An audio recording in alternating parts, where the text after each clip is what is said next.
Bonjour, j'ai le plaisir de vous présenter la deuxième partie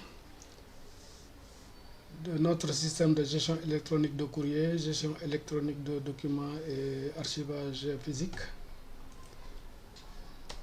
On va se connecter, lancer l'application, arriver sur l'interface de celle-ci. Et donc initialiser les paramètres, voilà qui est fait. Donc quand on arrive, le système va afficher à l'utilisateur les courriers qu'il a à traiter. Sur le fond noir, il s'agit des courriers dont la date limite est dépassée. Sur un fond rouge, du rouge clair au rouge foncé, c'est les courriers dont la date limite est à moins de 5 jours. En vert, c'est les courriers dont la date limite est à plus de 5 jours ou qui n'ont pas de date limite. Mais il s'agit quand même pour tout de courriers qu'il a à traiter qui ne sont pas encore traités. Alors, là, quand on arrive, on peut enregistrer un courrier. On suppose qu'on est au bureau du courrier, par exemple, qui va recevoir les courriers. Donc, il y a en fait, qui va recevoir ou envoyer des courriers. Il y a les courriers entrants, les courriers sortants et les courriers internes. Là, on va dire entrants. On va regarder les catégories. Donc, on a différentes catégories. La catégorie du courrier, par exemple, on peut mettre rapport. Si la catégorie n'existe pas, on clique sur le bouton, on ajoute la catégorie et quand on revient, on récupère ça sur la liste. On regarde les correspondants déjà qui sont classés par type. Il y a les correspondants des personnes physiques, donc quand on sélectionne, il y a les personnes physiques. Ensuite, il y a les correspondants personnes morales. D'accord. Là, on va dire par exemple Senprod.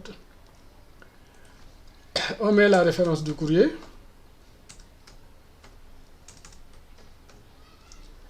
La date, on peut la laisser. Objet, donc rapport sur les perspectives de reprise économique.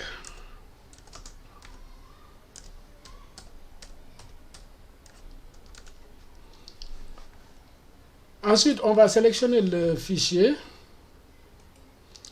qui est le courrier qu'on aura scanné au préalable. Donc, on va prendre un document.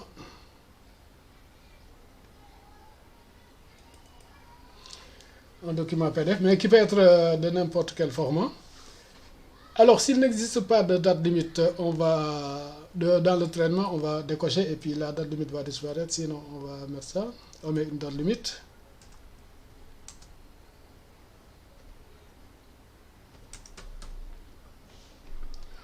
Alors, les mots-clés, là, on va mettre investissement. C'est pour quand on doit faire des recherches.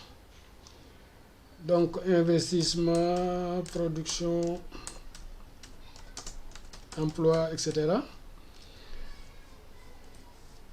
Alors, l'observation nous permet d'identifier les documents parce qu'on peut avoir plusieurs documents qui sont très proches les uns des autres, d'identifier le courrier.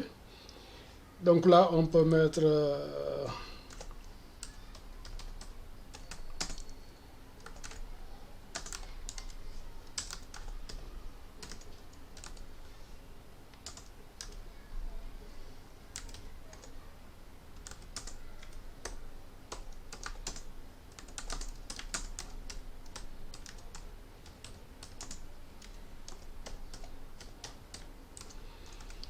d'accord.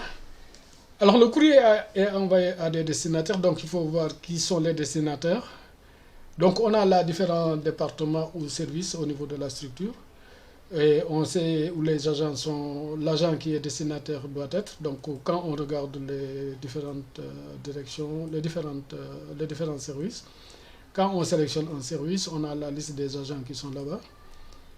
Donc là, on va prendre Mambay Ndiaye et puis on va valider. Il va crypter le document après, mais il va envoyer quand même le document en clair parce qu'on a coché ça.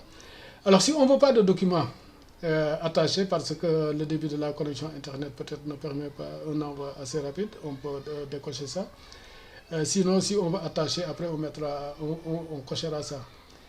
Alors, ce qu'il faut aussi savoir, c'est que là, au début, on a affiché les dates limites, les courriers qui vont arriver, dont la date limite est très proche. Il faut savoir qu'à partir de 4 jours, mais on peut modifier, le système va envoyer des alertes au destinataire pour leur dire il vous reste tant de jours pour traiter tel document, tel courrier, il vous reste tant de jours, etc. Donc jusqu'à ce que le courrier soit traité. Donc là c'est parti pour Mambay Ndiaye. Quand il va regarder son courrier, il va voir qu'il doit avoir un nouveau courrier.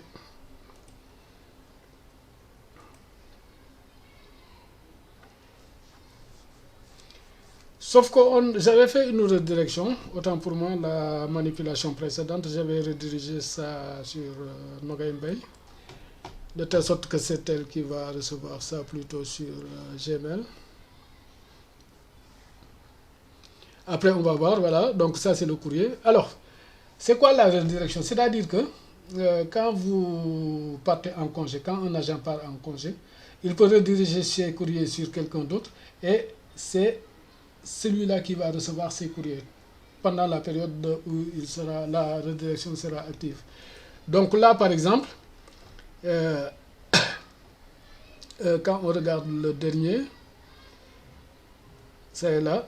Donc il va lui dire, nous vous informons que vous avez reçu un nouveau courrier de Senprod ayant pour objet rapport sur les perspectives de reprise économique.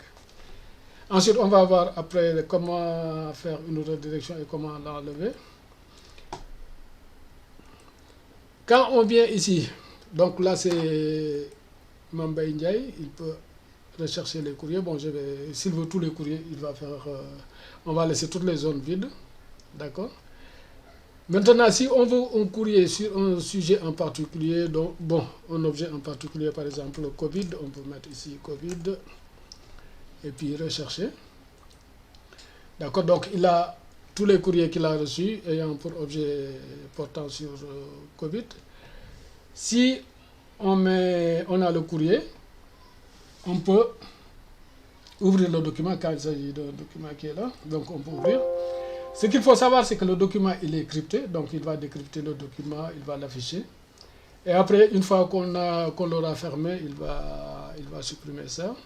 D'accord, donc ça c'est le courrier en question, enfin le document qui tient lieu du courrier. Donc là, on va fermer. Alors pourquoi c'est parti donc le dernier courrier sur November? Parce qu'on a fait une redirection, donc là on peut supprimer la redirection déjà. On va faire ça, oui.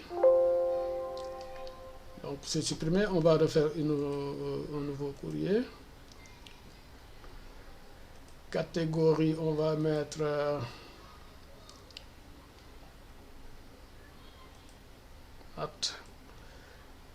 par une personne physique. Aminata Mbaye, mettre un objet évolution des prix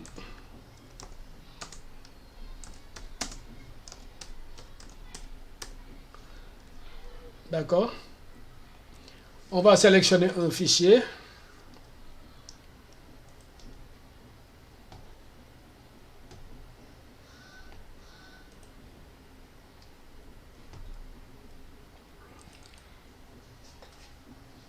Donc inscription.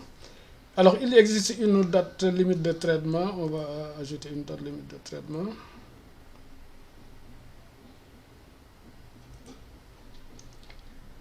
Les mots-clés, on peut les mettre, mettre tout de suite comme observation, etc. Donc là aussi, on va regarder, on va mettre ça sur Mambay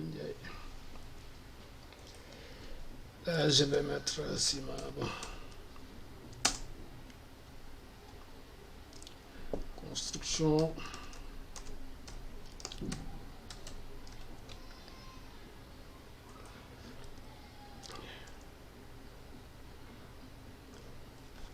Ensuite, je vais valider.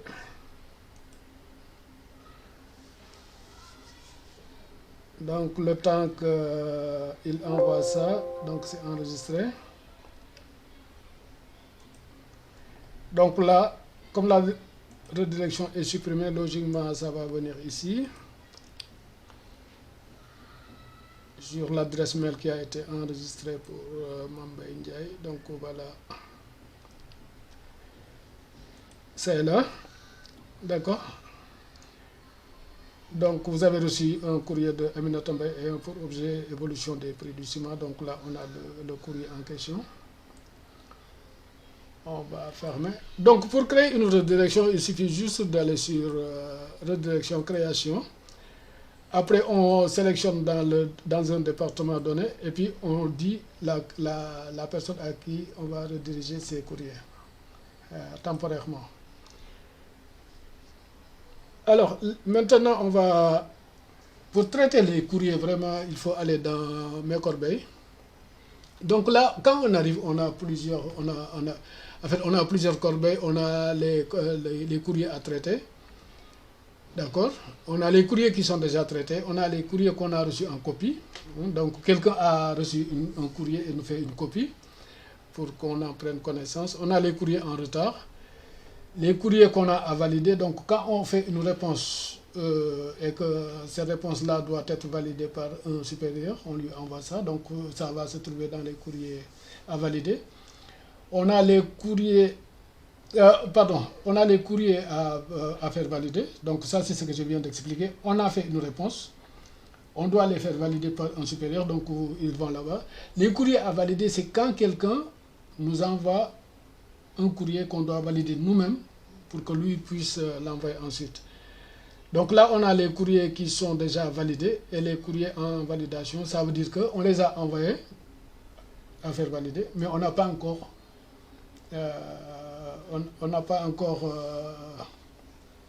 reçu ça.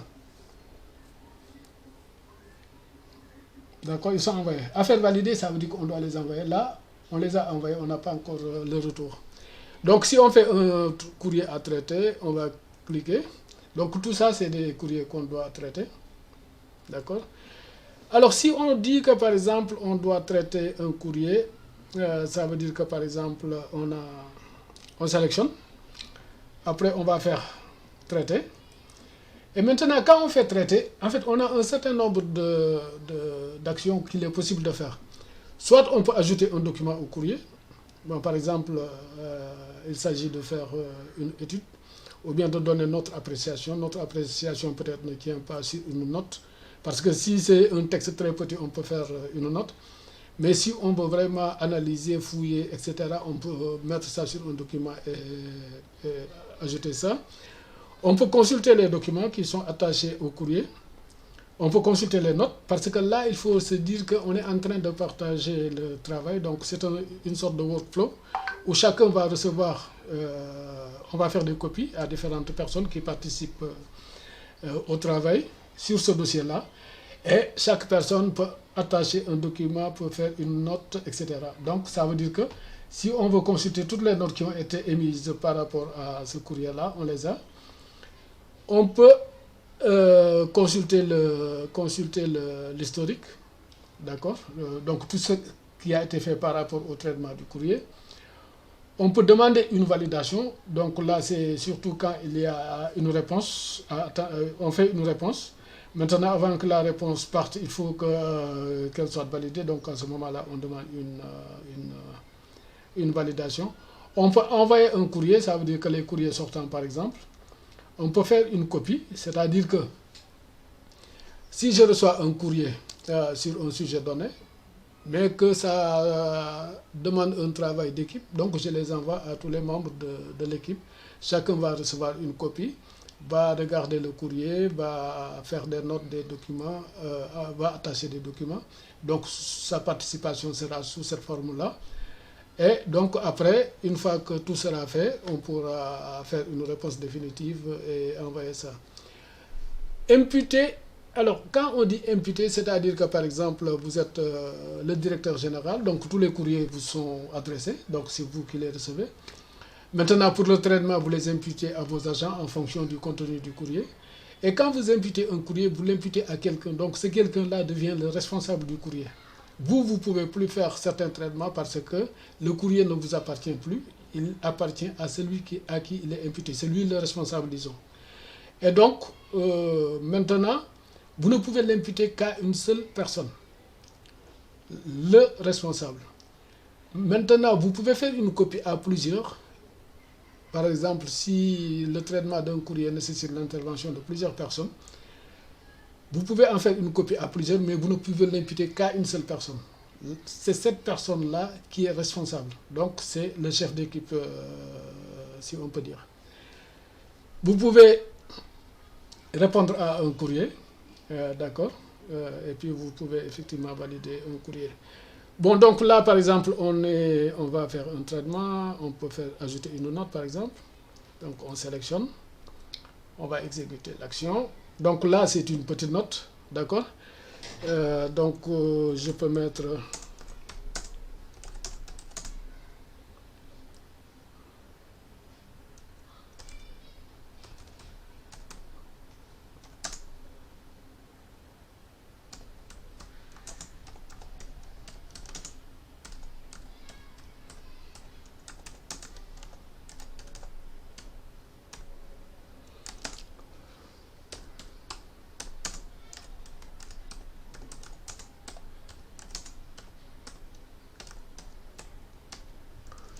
etc. Ensuite, on peut valider. D'accord. On peut faire une copie. Donc, quand je fais ça, quand je fais une copie, je peux faire une copie à plusieurs personnes. Donc, je peux dire que je fais une copie à ces personnes-là. D'accord. Donc, je peux faire une copie à plusieurs personnes. Après, je vais exécuter. D'accord. Maintenant, si je l'impute à quelqu'un, ça veut dire que moi-même, je perds le contrôle. Donc, pour l'instant, on va laisser comme ça. Et si on va consulter ce qu'on a fait, par exemple, exécuter action. Voilà, donc on a fait une copie. D'accord, on a ajouté une note, c'est moi qui l'ai ajoutée. Là, c'est la première action, c'est moi qui ai reçu, etc. Donc, on regarde que toutes les actions qui ont été faites sur le courrier sont là. D'accord. Donc là, vraiment, c'est l'espace où on fait le traitement de tous les courriers. Je vais fermer ici. Alors ensuite, qu'est-ce que je peux faire? C'est-à-dire qu'on peut avoir des états, des différentes statistiques.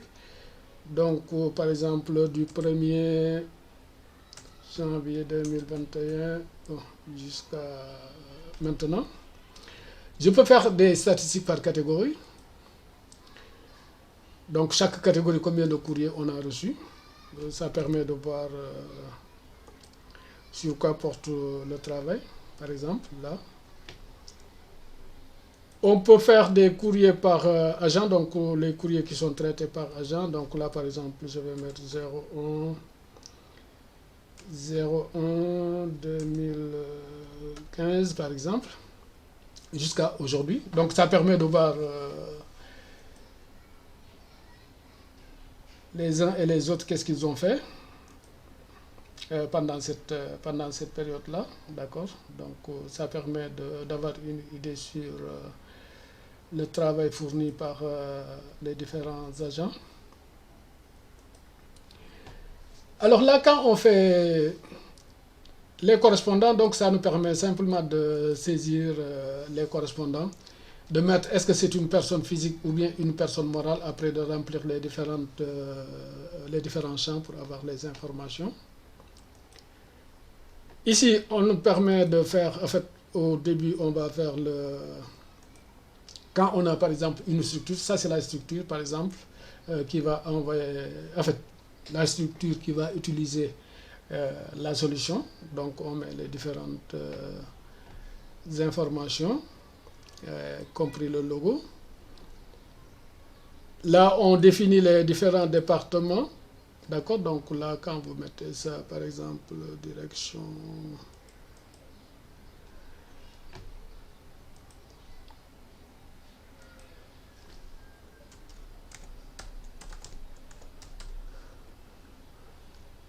Il manque direction juridique par exemple. Ensuite, pour valider, il suffit de passer à une autre ligne pour valider ça. Donc les agents, quand vous les affectez, vous les mettez dans des services.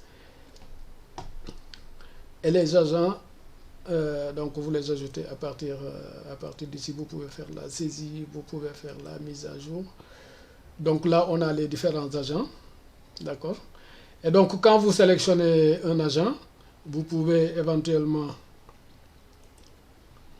faire des modifications. D'accord, par exemple, s'il a changé de téléphone.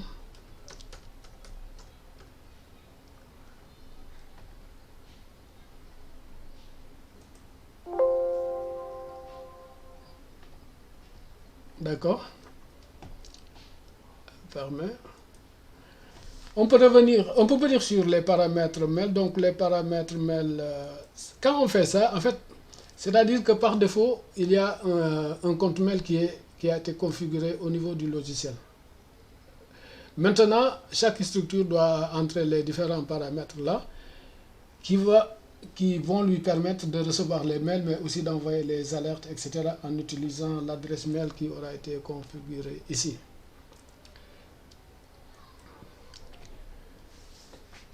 Bon, il y a aussi la sauvegarde qui est très importante. Alors, on peut sauvegarder la base seulement, on peut aussi sauvegarder tous les documents. D'accord.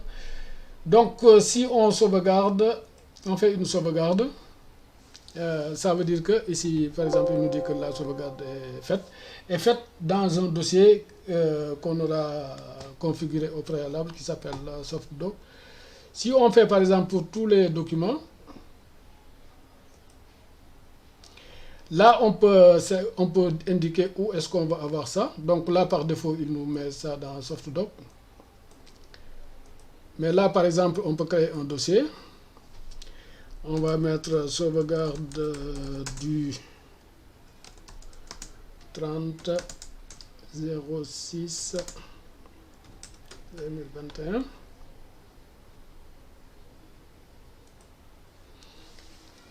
D'accord. Donc il va faire la sauvegarde là.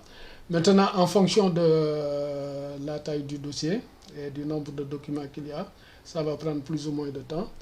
Là, on a 892 éléments à sauvegarder. Donc, ça peut prendre un peu de temps. Donc, il est copié de softdoc. Donc, ce qu'on aura fait auparavant, tout ce qu'on aura fait a été enregistré là-bas. Et il les met dans le dossier sauvegarde du 30 06 2021. On va attendre un peu qu'il termine pour voir le contenu de la sauvegarde ensuite. Alors c'est une opération qui est vraiment fondamentale, très importante, parce que si on perd certains documents, ça peut avoir des conséquences dramatiques. Donc honnêtement, les sauvegardes, quel que soit par ailleurs le système utilisé, il faut prendre l'habitude de les faire le plus souvent possible. Parce qu'un accident est vite arrivé et que ça peut avoir des conséquences très sérieuses. Alors le logiciel, il fonctionne en réseau local. Donc les postes vont utiliser une base de données client-serveur. Et tous les documents vont être dans un dossier partagé du serveur. C'est pourquoi d'ailleurs on prend la peine de crypter pour que quelqu'un qui entre en possession de tels documents ne puisse pas les consulter en dehors de l'application. Parce qu'avec l'application, quand on accède à un document, c'est parce qu'on y a droit, parce qu'on a configuré le système pour qu'il vous permette d'accéder à ce document-là. Donc là, on est à 99% et il nous fait un message. On va fermer. Donc quand on vient au bureau, on va regarder sauvegarde du... On va regarder le dossier, donc c'est ça, sauvegarde du 30 06 2021. Donc voilà tout ce qu'on avait sur notre dossier et sauvegardé ici. Voilà, c'était tout. Je vous remercie.